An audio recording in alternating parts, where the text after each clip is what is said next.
Stop everything you are doing. Do not multitask.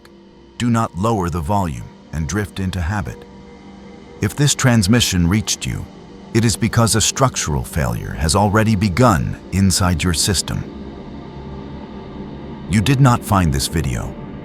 It crossed noise, algorithms, routines, distractions, and landed precisely where your internal architecture is no longer stable.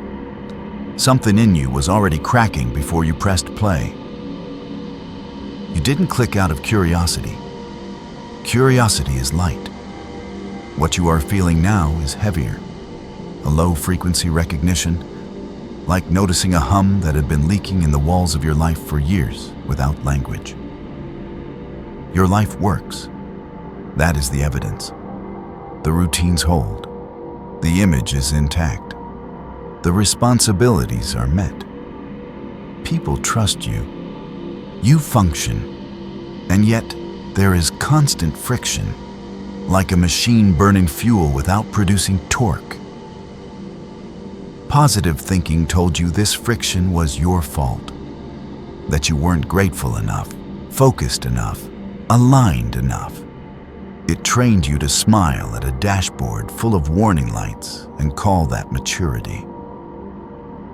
It taught you to override alarms instead of opening the engine, to regulate emotion instead of correcting structure, to stay pleasant while pressure accumulated silently underneath. This is not motivation. Motivation decorates collapse.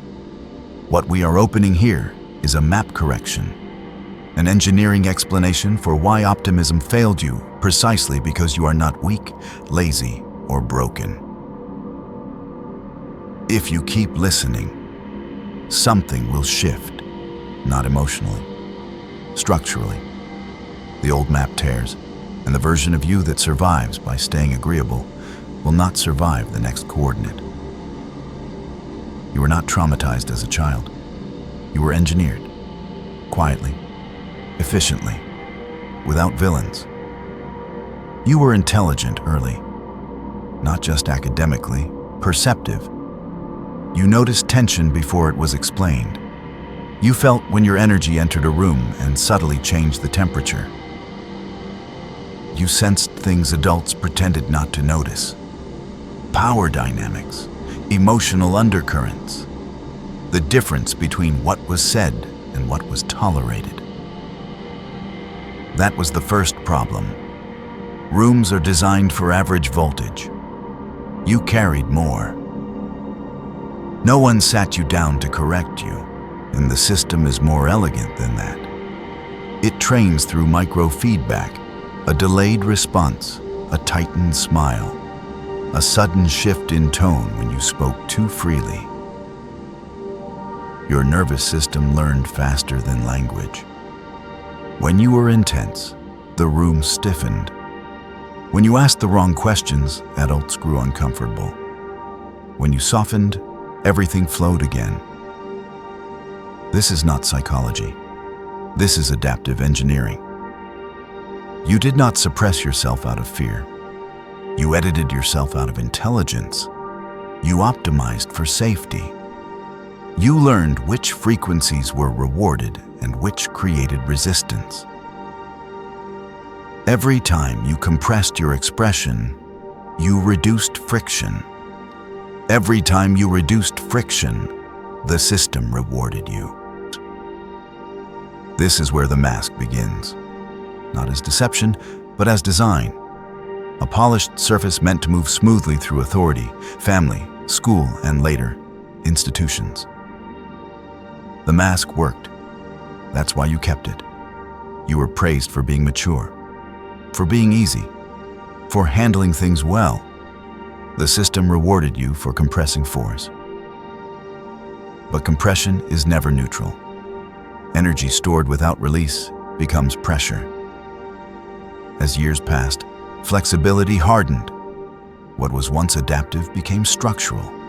The mask turned into marble, rigid, polished, load-bearing. Marble looks strong. It holds shape. It carries weight. It does not bend. But it has one weakness. it cannot dissipate pressure.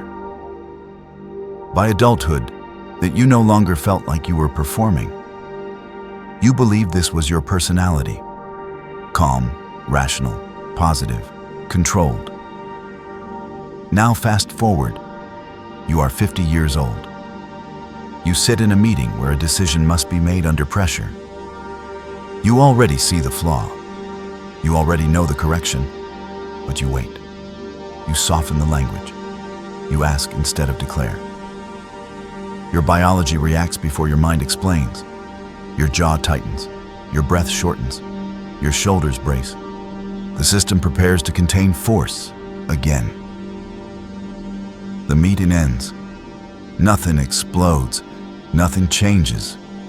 You leave tired in a way sleep cannot fix. Or you are at a family dinner. The conversation loops safely. Shallow jokes, familiar complaints. You feel the impulse to disrupt, to say what actually matters. You feel it in your chest first, a surge, a tightening, a calculation. Then the marble activates. You swallow the words, you smile, you regulate. Everyone feels comfortable. Your nervous system stays activated for hours. This is the cost of marble. It requires constant energy just to maintain surface integrity. At 50, the problem is no longer performance. It is structural fatigue. Marble was never designed to carry decades of unexpressed force.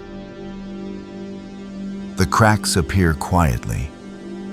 Irritation without cause, chronic tiredness, a sense that your life is busy but not advancing. Your biology knows before your mind admits it. Cortisol stays elevated. Muscles never fully relax. Sleep becomes shallow. Positive thinking tells you to ignore the cracks, to reframe them, to smile harder, to stay high vibration. That is how marble shatters. Not from impact, from accumulated pressure. You are not exhausted because life is demanding. You are exhausted because you are carrying childhood architecture into sovereign terrain. The tragedy is not that you built the mask. The tragedy is that no one told you it was temporary. And marble, when it stays on too long, stops protecting you from the world. It isolates you from yourself. This is where the map failed, not because you didn't think positively enough, but because you were never taught how to dismantle the structure that once kept you safe. Here the mask cracks, and what leaks out next is not weakness, it is fuel. What cracked the marble did not come from the outside. It came from what was sealed inside for decades. When force is denied expression, it does not disappear. It converts. It accumulates. It waits. Every engineered system has a thermal limit. Below that limit, performance looks stable. Above it, damage accumulates silently, without alarms dramatic enough to force intervention. Your life crossed that limit years ago. Not in a crisis, not in a collapse, in a slow, invisible escalation of internal load. The shadow is not darkness. It is unused power, raw drive without assignment, ambition without permission, anger without direction. Positive thinking trained you to treat this power as a defect, something to calm, to transcend, to neutralize. In engineering terms, it taught you to cool a reactor without opening a single output valve. So the energy stayed inside, and the system began to overheat. This is where chronic fatigue is born, not because you do too much, but because your nervous system never powers down. It is always regulating, containing, compensating. You wake up tired, not sleepy, spent, as if you worked all night without moving a muscle. Your body is not confused. It is reporting thermal overload. Biologically, this is precise. Cortisol remains elevated. Muscles stay partially contracted. The sympathetic nervous system never releases control. The tension in your neck is not posture, it is vigilance. A system bracing continuously for expression that never arrives. The jaw you clench is not a habit. It is aggression held in permanent standby mode. Sleep becomes shallow. You fall asleep, but you do not descend. The system refuses deep shutdown because unresolved pressure signals unsafe to release. Digestion destabilizes. Energy meant for assimilation is diverted to control. The body prioritizes containment over nourishment. Doctors call this stress. Optimism calls it mindset. Both miss the architecture. This is high voltage leakage. When output channels are sealed, energy escapes through the weakest components. Irritation over nothing. Mental fog. Emotional numbness alternating with sudden spikes. These are not psychological failures. They are electrical symptoms. Imagine a power station generating constant current. The turbines spin, the reactor runs, but the transmission lines are blocked. Where does the energy go? It heats the core. It stresses the casing. It short circuits auxiliary systems. That is your body. That is your life. Positive thinking made this worse, because it convinced you the solution was emotional hygiene instead of structural redesign. Be grateful. Let it go. Raise your vibration. These are not solutions. They are insulation tape wrapped around an overheating engine. So you became functional but drained, productive but hollow, calm on the surface, brittle underneath. This is why rest doesn't work anymore. You don't need recovery, you need rerouting. The shadow does not want chaos. It wants assignment, direction, load-bearing purpose. When force finally receives a channel, something counterintuitive happens. The system cools, the body relaxes, energy returns, not as excitement, but as steadiness. You stop leaking, and for the first time in years, power starts doing work instead of burning you from the inside. This is the moment optimism cannot explain, because nothing feels positive. It feels correct. And once the shadow is recognized as fuel, not a flaw, the world begins to respond differently. That response is not emotional. It is external. It is material. That is where the field enters. The world is not conspiring against you. It is responding to you with brutal accuracy. Reality does not moralize, comfort, or encourage. It reflects signal integrity under load. The field does not hear what you say you want. It does not register affirmations, intentions, or positive narratives. It reads emission, what your system broadcasts when pressure is applied. When your internal structure is divided, the field slows you down, not to punish you, to prevent unstable outcomes. Friction is the natural resistance created when force vectors point in different directions. You want expansion, but you signal caution. You desire authority, but you transmit permission-seeking. The field receives contradiction and responds with delay, obstruction, and drag. This delay feels personal. It is not. It is mechanical, as impersonal as gravity or torque. Picture Sovereign A before the shift. He enters a negotiation already calculating how to keep everyone comfortable. He smiles first. He speaks carefully. He leaves space so no one feels pressured. On the surface, this looks professional. Underneath, the field detects something else entirely. Fear of loss, fear of tension, fear of being rejected if he holds ground. The buyers do not analyze this logically. They feel it, a subtle imbalance, a scent of need. And the moment they feel it, leverage moves away from him. Margins tighten, timelines stretch, extra conditions appear unexpectedly, not aggressively, politely, efficiently, with smiles. Sovereign A concedes. First, a small adjustment, then another. He tells himself it's strategy, flexibility, relationship management. His body knows better. He leaves the room depleted, not because the meeting was difficult, but because his signal was incoherent. That was not bad luck. That was the field reading double emission. This same mechanism explains other patterns you know well. Invitations that never arrive, promotions that almost happen, opportunities that hover but never land. You are seen as competent, but not decisive, valuable, but not central, trusted with responsibility, but rarely with final authority. That is not politics.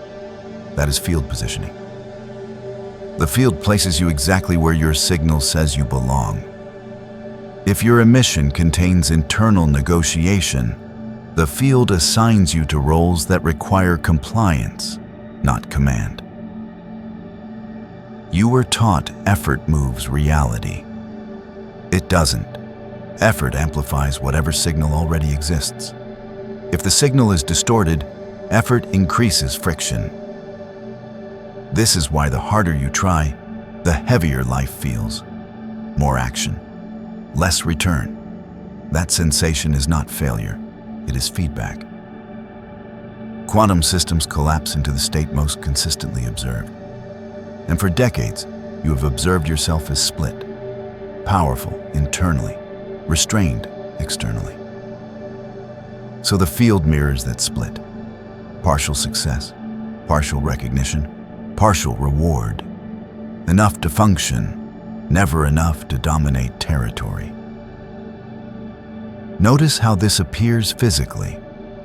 Meetings that drag, decisions that stall, endless alignment calls, excessive explanations demanded from you and not from others. That is friction made visible. Energy lost to internal contradiction, converted into external delay. Now observe what happens after alignment begins. When Sovereign A stops filling silences, rooms reorganize. When he delays response, value increases. When he speaks less, his words carry mass. When he stops explaining, authority settles without resistance. Same skills, same intelligence, different emission. The field respects coherence under pressure. It positions those who do not negotiate themselves. This is the law optimism never taught you. Reality does not reward positivity. It rewards alignment sustained without leakage. The field was never blocking you, while it was waiting for you to stop sending mixed signals. Once that happens, obstacles do not disappear dramatically. They dissolve quietly. And when the signal finally locks, the last step becomes unavoidable, not emotional, operational. That step is command. Command does not arrive as confidence. It arrives as weight. A pressure that settles in your chest and removes the option of hiding behind explanations, smiles, or strategic ambiguity. Most people imagine command as expression. They think it is speaking louder, asserting more, pushing harder. That is not command. That is compensation. Command is subtraction. It is what remains when you stop negotiating with yourself. The moment your signal stabilizes, life becomes simpler and harsher at the same time. Simpler because decisions clarify instantly. Harsher because excuses evaporate. There is no more hiding behind context, no more waiting for permission, no more adjusting your force to keep the room comfortable. The protocol has 3 steps, not motivational, not emotional, architectural. Each one dismantles a layer of the persona that once kept you socially safe. This step is private. No witnesses, no announcement. You confront a question you avoided your entire life. What do I want to command, even if it costs approval? Not what sounds reasonable, not what preserves harmony, but the territory that, once claimed, is would disrupt relationships, routines, and the image people have of you. This answer produces fear immediately, because clarity collapses optionality. Once the axis is defined, the marble can no longer pretend neutrality. From this moment on, the field increases pressure, not to punish you, but to verify coherence. Many retreat here. They dilute the axis. They negotiate internally. They tell themselves, not now. The field records that hesitation instantly. This is where fear becomes physical. The urge to explain, soften, reassure, or fix the atmosphere spikes sharply. Your biology panics before your intellect argues. Heart rate increases, breath shortens, muscles brace. The old survival system activates. Family notices first. They ask if you're okay. Friends feel the distance. Colleagues sense the pause where you used to fill space with words. You've changed. You're colder. You used to be easier to talk to. These are not observations. They are restoration attempts. Unconscious efforts to pull you back into the old energy contract where your softness fed the system. Depolarization means you do nothing. You don't argue. You don't justify. You don't teach them what you're doing. This feels cruel to the persona, because the persona survived by managing perception. Silence feels like extinction to it. But fear is not danger. Fear is old calibration breaking under new load. This is the real cost. You lose the version of yourself that was loved for being agreeable, available, and endlessly accommodating. The field requires this sacrifice, because sovereignty cannot coexist with performance. Authority does not emerge where identity is still being explained. Silence is not absence. It is pressure without leakage. It signals that you are no longer negotiating your position.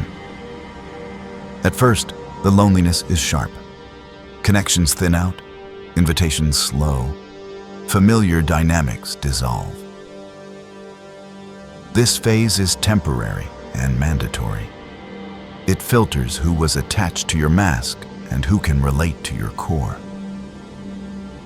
Many turn back here, not because they were wrong, but because they were unwilling to pay the social cost of coherence. If you hold, something stabilizes. Sleep deepens. Decisions simplify. Energy once spent on vigilance returns to creation. You stop chasing authority. Others place it on you. Conversations reorganize. Silence carries more weight than speech. Friends who depended on your softness drift away. New alliances form quietly, without pursuit, without explanation. The world becomes less noisy, not because it's softened, because your signal stopped leaking. Positive thinking cannot explain this stage, because nothing feels positive. It feels final. You do not feel motivated here. You feel settled, heavy, not present. This is command, not something you become gradually, something you claim and sustain without apology. The map failed because it taught you comfort. The field responds when you choose position over approval. And once you cross this line, there is no going back to being harmless. If you understood this transmission, do not explain it. Do not debate it. Do not soften it. Mark your position in the field. Write in the comments, I claim my sovereignty.